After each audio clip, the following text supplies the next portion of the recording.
আমরা শিখব কিভাবে খুব সহজে একটি মূলা আঁকানো যায়। তাহলে চলো শুরু করা যাক। মূলা আঁকানোর জন্য প্রথমে আমরা একটা ভি এঁকে নিব, তবে সেটা একটু বাঁকাভাবে। ওকে,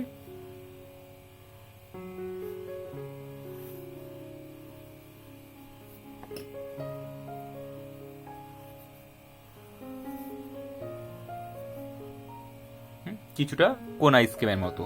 এবার আমরা এই দুইটা অংশ একসাথে অ্যাড করে দেব।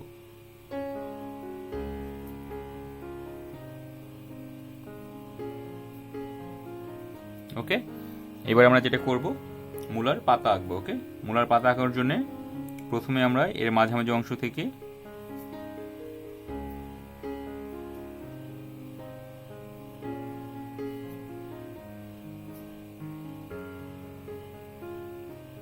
এভাবে এঁকে নিব। এরপরে এখান থেকে আরো একটা,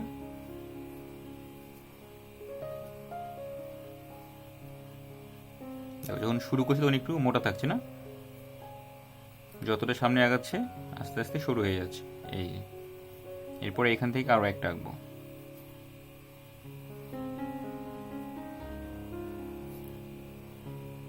সবগুলো একইভাবে, ঠিক আছে। এরপরে আমরা আরো দুইটা আঁকবো এখানে, এগুলো ছোট একটু, এই যেভাবে করে বাঁকা। এখানে আরো একটা দেই।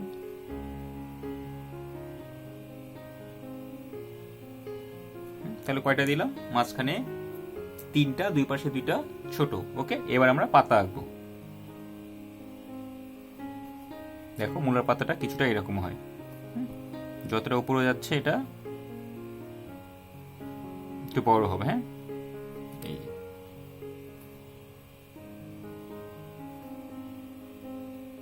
এই যে সাথে অ্যাড করে দিলাম। আবার সেম একইভাবে এগুলো, পাতাটা যখন উপরে যাচ্ছে আস্তে আস্তে চওড়া হচ্ছে, তাই না?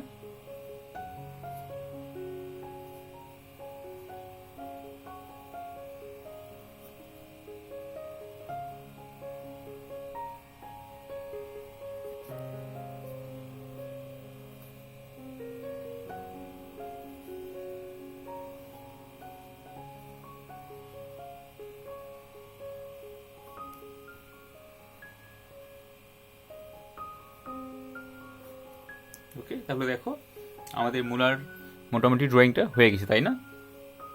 দেখো মূলা তো একদম এরকম স্ট্রেট লাইন হয় না। মূলার মধ্যে কি থাকে, সেটা কোনো কোনো জায়গায় একটু বাঁকা থাকে, সোজা থাকে। তো আমরা এগুলো কিছু জায়গায় একটু উঁচু নিচু করে দেবো এরকম। এই যেভাবে করে। ওকে, আর দেখো শেষের অংশটা আমরা একটু বাঁকা করে দিলাম। মূলা, গাজর, মোটামুটি ড্রয়িং একই রকম, তাই না? দেখো এবার আমরা আগের যে অতিরিক্ত অংশগুলো ছিল এগুলো এখন ইরেজ করে ফেলবো।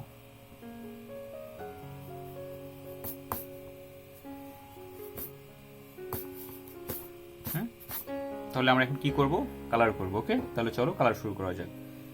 মূলার কালারের জন্য প্রথমে আমরা অ্যাশ কালারটা ইউজ করব। মূলা তো সাদা হয়, তাই না? তো আমরা এর মধ্যে একদম তো সাদা রাখা যায় না, কালার করতে হয়, সেজন্য আমরা অ্যাশ কালারটা ইউজ করব।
দেখো এ হচ্ছে আমাদের মূলার ড্রয়িং এবং রং, খুবই ইজি না? তাহলে আমাদের এভাবে প্র্যাকটিস করতে হবে। ওকে, তাহলে সবাই ভালো থাকো, পরবর্তীতে আবারও দেখা হবে। আল্লাহ হাফেজ।